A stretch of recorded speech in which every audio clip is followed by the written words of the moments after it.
हम इस समय वाराणसी की कचहरी पर खड़े हैं। कचहरी के नामांकन स्थल के बाहर खड़े हुए हैं। यहाँ अभी भी 30 से 35 पर्चा खरीदने वाले उम्मीदवार लाइन में लगे हुए हैं। कल से लगे हुए हैं, कल भी वो पूरा टाइम यहाँ लाइन में लगे रहे, लेकिन उन्हें पर्चा नहीं दिया गया। उनका आवेदन शुल्क जमा करा लिया गया, लेकिन कल भी उन्हें पर्चा नहीं दिया गया। और आज भी सुबह से यहाँ पर लाइन में लगे हुए हैं और कई उम्मीदवार अभी हमारे सामने देखते देखते एक उम्मीदवार बिना पानी के उसे चक्कर आ गया, गिर गया।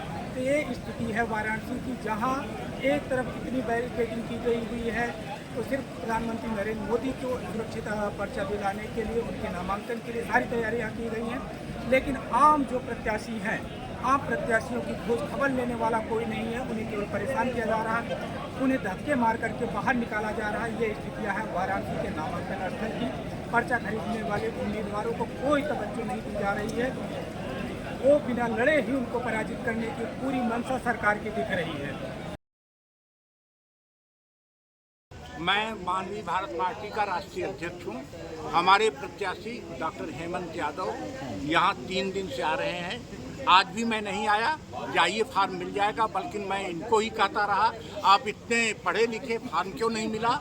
2 बजे आके मैंने देखा तो यहाँ फर्जी लोग आगे खड़े हैं और जो रियल प्रत्याशी हैं वो पीछे खड़े हैं। हमने डीएम को फ़ोन किया, डाइवर्ट कर दिया उसने। हमने इलेक्शन कमीशन को फ़ोन किया, लखनऊ सीईओ ऑफिस को।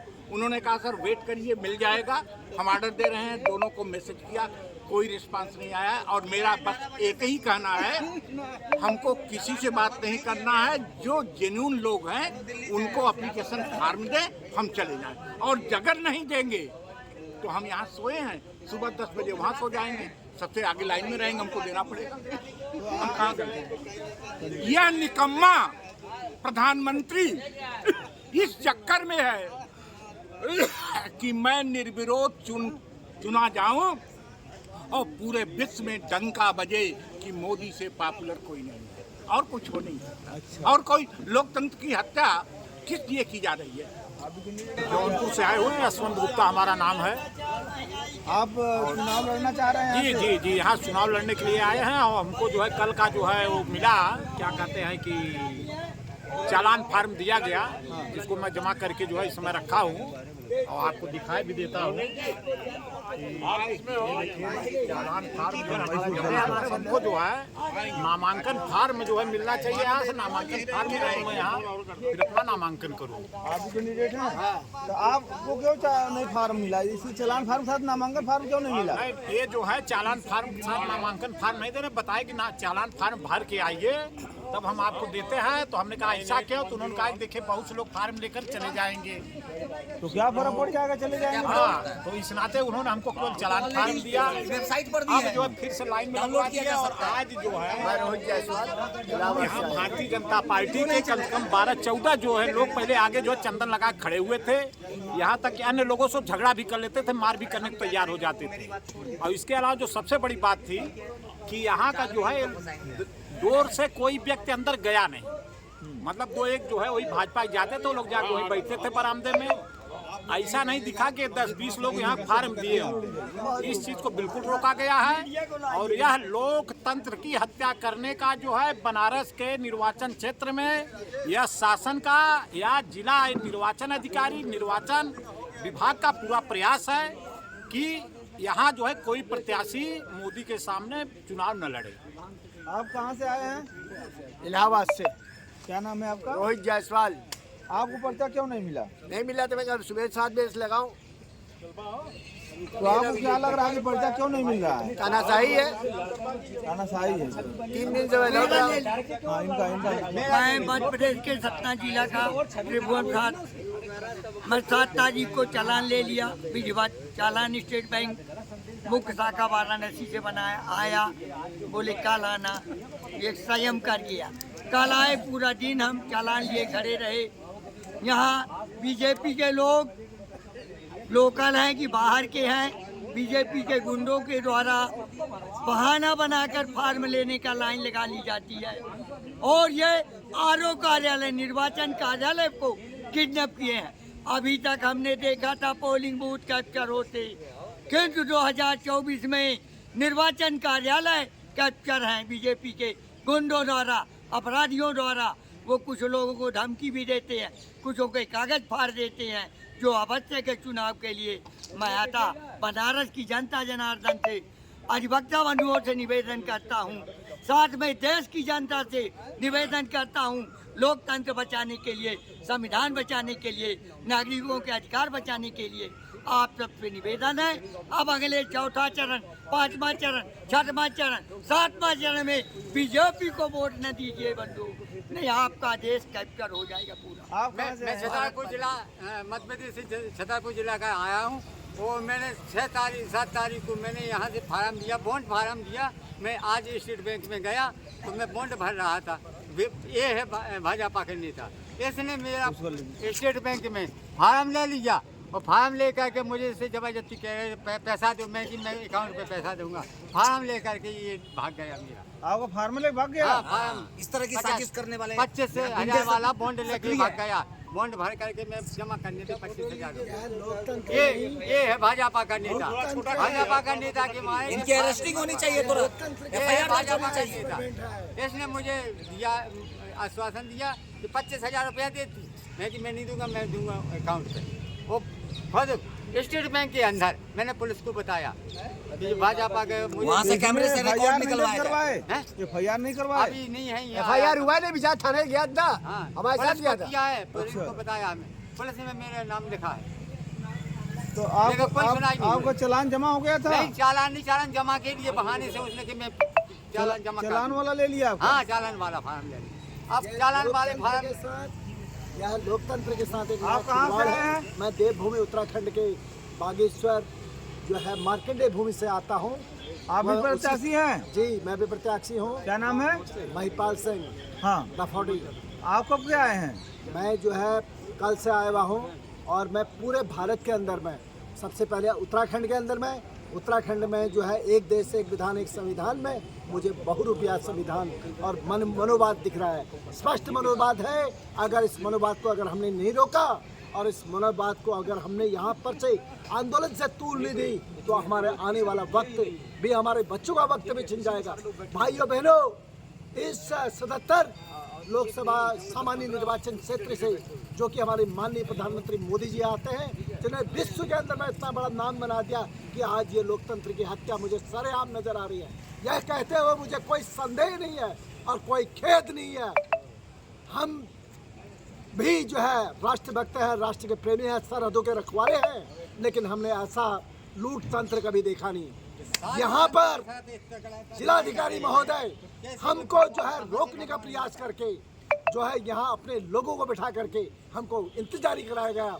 यह हम कोई जो है भेड़ बकरियां नहीं थे, हम लोकतंत्र को बचाने के लिए और लोकतंत्र को जीवित रखने के लिए यहाँ पर आए हुए थे और ये हमारा एक सामान्य अधिकार है। और हम यहाँ पर इसलिए आए कि जो देश के अंदर में सबसे ऊंचे पद में विराजमान 10 वर्ष से माननीय प्रधानमंत्री मोदी जी अपने ही संसदीय क्षेत्र में तीसरी बार जो है अपने कुर्सी पर बैठने की इच्छा रखते हैं। ये राजा हरिश्चंद्र की भूमि है। राजा हरिश्चंद्र थे बड़े दानी, काशी में बिके गए तीनों प्राणी। तो हम चाहे उस संविधान में कभी पहुँचे या न पहुँचे हमारी पीढ़ियाँ, लेकिन हम राजा हरिश्चंद्र के उस मरुभूमि में पहुँच चुके हैं जहां हम अपने कर्तव्य का पालन करना जानते हैं। अगर सरहदों की रक्षा कर सकते हैं तो देश की भी रक्षा कर सकते हैं। हम देश के सभी जवानों, किसानों और जो माँ भारती के सच्चे सपूत हैं उनसे कहते हैं कि आप अगर आज नहीं जागे, आने वाले वक्त में लोकतंत्र नहीं रहेगा। यही नहीं पड़ा, 100-150 की लाइन लगी हुई है और एक आदमी को भी मेरे ख्याल से नहीं मिला। उनका काम था हम अंदर बैठे रहें और बाहर जिलाधिकारी महोदय अंदर आते रहे, बाहर जाते रहे, हमको देखते रहे। क्या प्रशासन हमारे लिए खड़ा है? क्या प्रशासन का इस्तेमाल सिर्फ जो जनप्रतिनिधि चुने गए हैं जनता के द्वारा, वो कोई अधिकारी IAS PCS नहीं है, वो हमारी तरह ही सामान्य नागरिक हैं और वो अपने काम को बताएं कि उन्होंने काम क्या किया। हम दिखा सकते हैं हमने क्या काम किया है।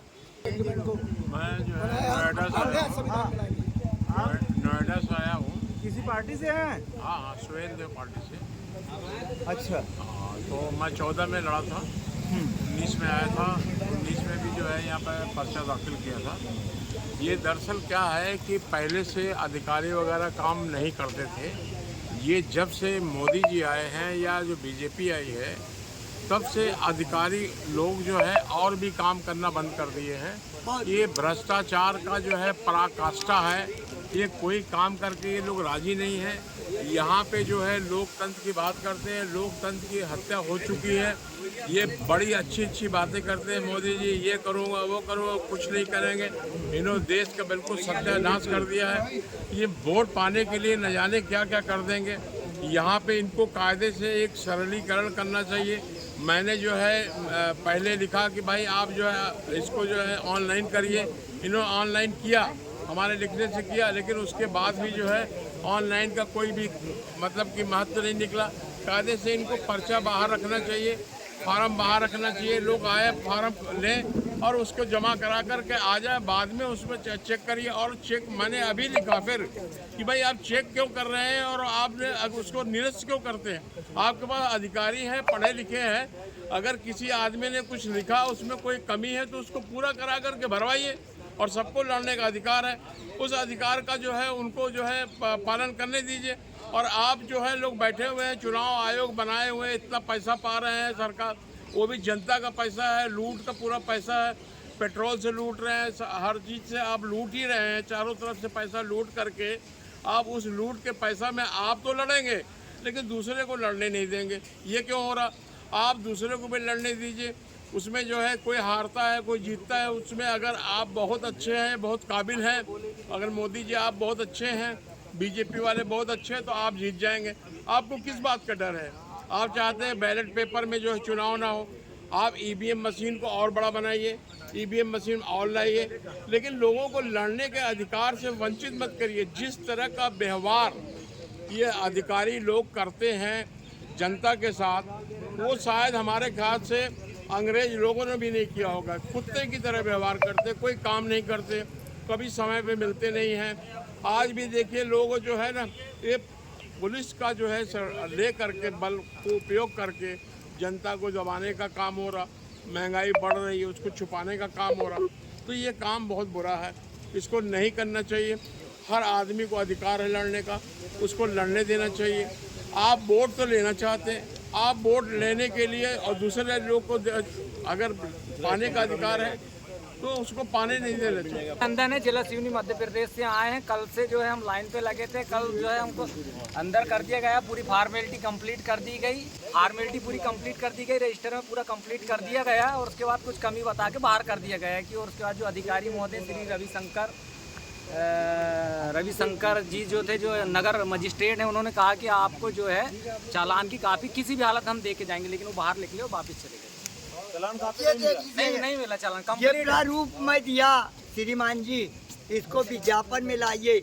आरओ साहब अपने हाथ में लेके आज वापस कर दिए जब मैं मांगा कि मैं ये बोलता हूँ कि अगर मोदी जी जो है ये चालान मेरा बना हुआ है, 400 लोगों से चुनाव लड़कर जो है जीतेंगे तो उनकी छवि अंतर्राष्ट्रीय स्तर में बनेगी। तीसरा चुनाव लड़कर कमिश्नर साहब को कल हम दिए, तो ये कमिश्नर साहब को चुनाव दिए, जीते तो छवि हमारे देश की कमियां खराब है होगी आपके आरोप अंतर्राष्ट्रीय में, स्तर पर। इसकी जांच करिए। आपने जो प्रशासन के बल पर जो है दूसरा ये श्रीमान जी मेरा नाम है गोपाल प्रसाद खटीक और मैं जागरूक जनता पार्टी का प्रत्याशी हूं।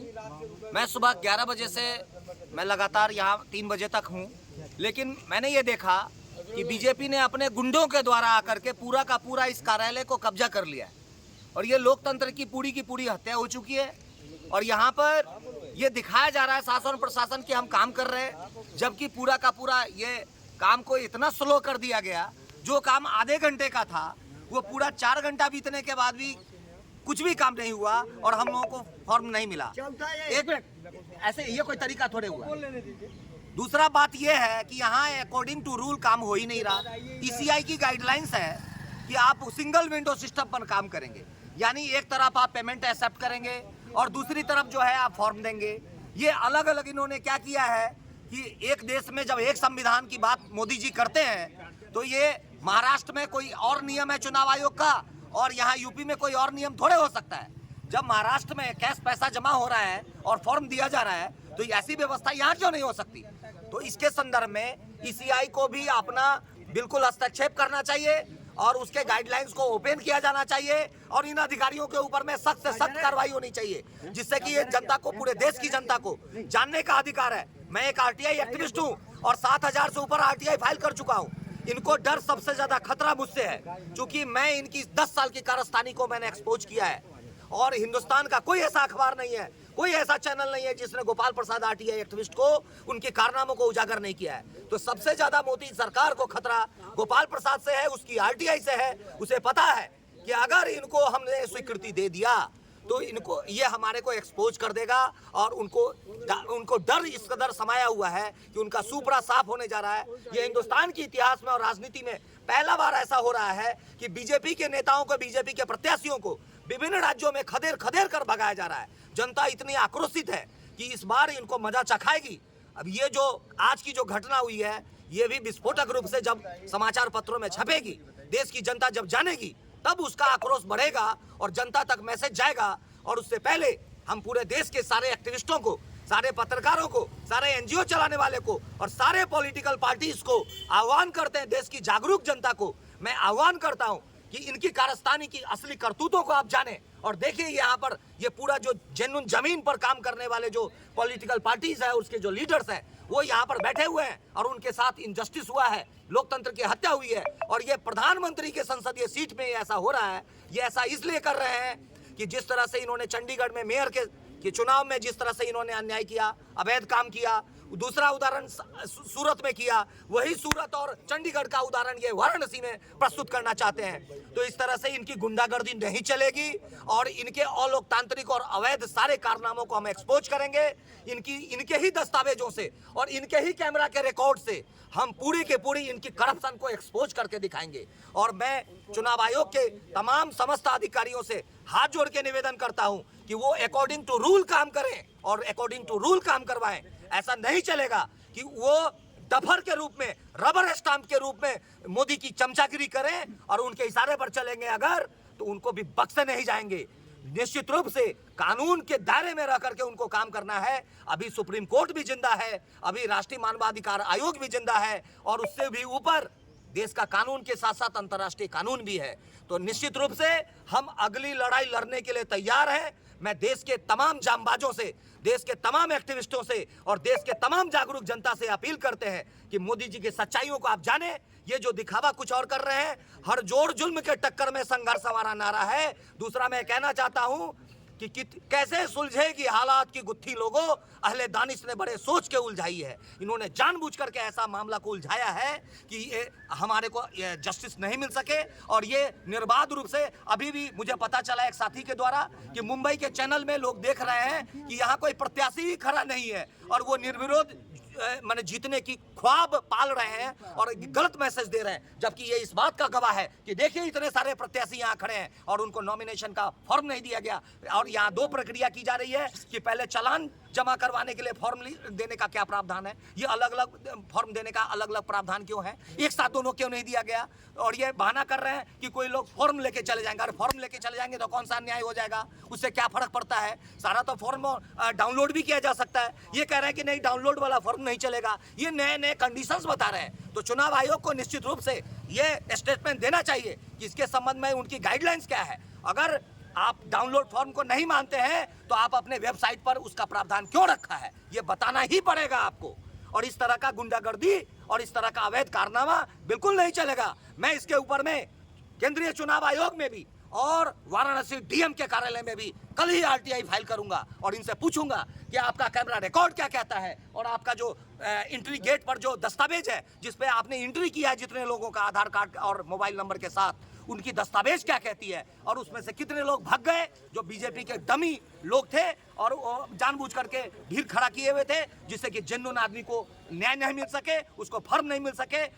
हमारे कई साथियों का चालान का फॉर्म फाड़ दिया गया, कई लोगों को डिस्टर्ब किया गया। ये सब गुंडागर्दी चल रही है और यहाँ का इंटेलिजेंस, यहाँ का शासन और प्रशासन क्या कर रहा है। मोदी जब आएंगे तो उनके लिए कालीन बिछाया जाएगा और पूरा सारा हाईजैक कर लिया जाएगा और हम लोग को इंजस्टिस मिलता रहेगा इसी तरह से। और वो सोचते हैं, ख्वाब पाल लिए हैं कि मैं पुनः 400 सीट पार कर जाऊंगा। इसी गुंडागर्दी के बदौलत वो 400 सीट का ख्वाब पाल रहे हैं। हम देश की जनता से आह्वान करते हैं और वाराणसी की जनता से आह्वान करते हैं कि इनके दोहरे चरित्र को आप पूरा का पूरा एक्सपोज कीजिए और बीजेपी के नेताओं को खदेड़ के भगाइए एकदम एकदम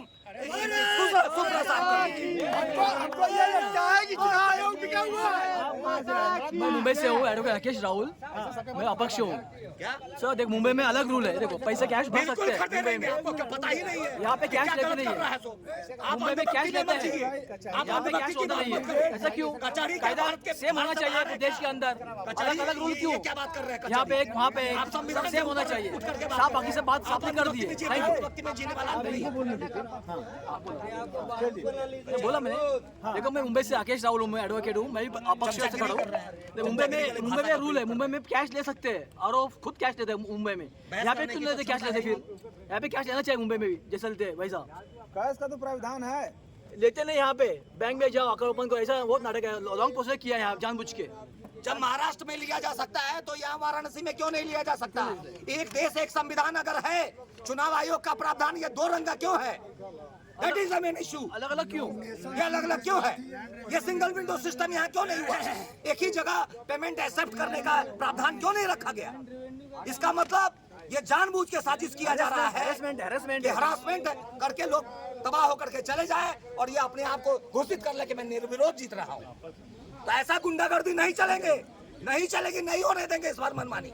गोपाल प्रसाद खटीक आ गया है, जो बात करता है सटीक, गोपाल प्रसाद खटीक।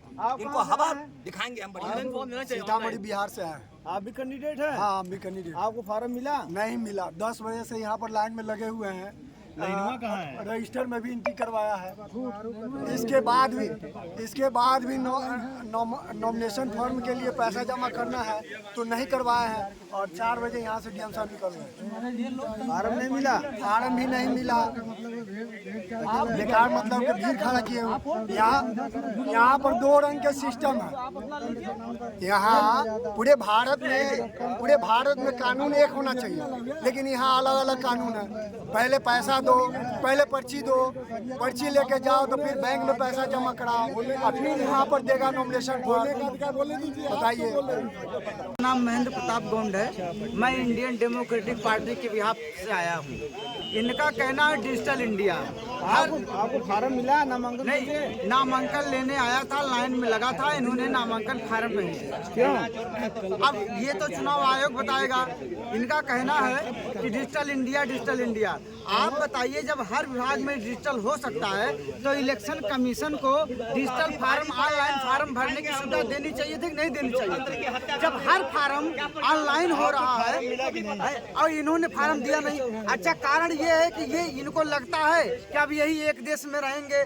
भारत की पूरी जनता उतर चुकी है, सारे राज्य के लोग इनके विरुद्ध में चुनाव लड़ना चाहते हैं और ये इनका जो है आखिरी चुनाव है। अब मेरा देश के वासियों से आह्वान है कि इनके विरुद्ध बनारस की सभी गलियों में उतर पड़े और इनको इस बार इतना मजा चखाएं कि दोबारा जो है इलेक्शन लड़ने बनारस में ना आए। कहाँ से आए हैं? मैं सुनील कुमार सिंह हूँ, सेवापुरी ब्लॉक से आया हूँ, वाराणसी से। आप भी कैंडिडेट हैं? जी, मैं ये चाहता था कि लड़ना चाहता था मैं भी।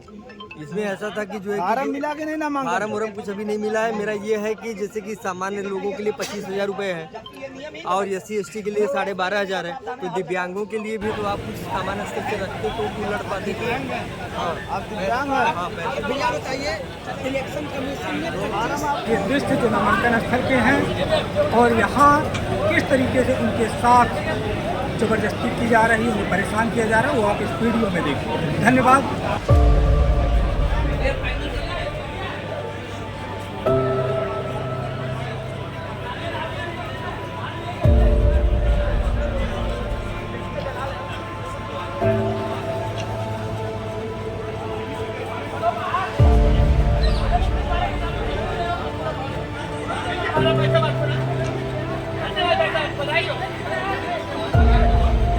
और भी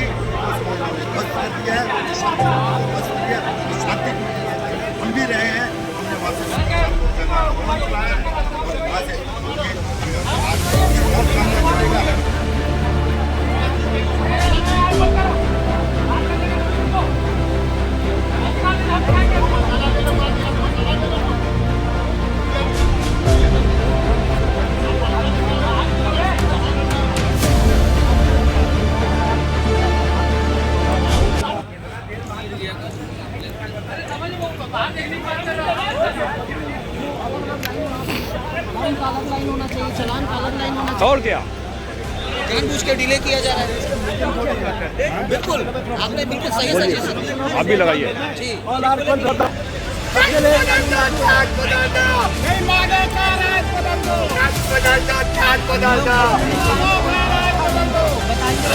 जिला प्रशासन को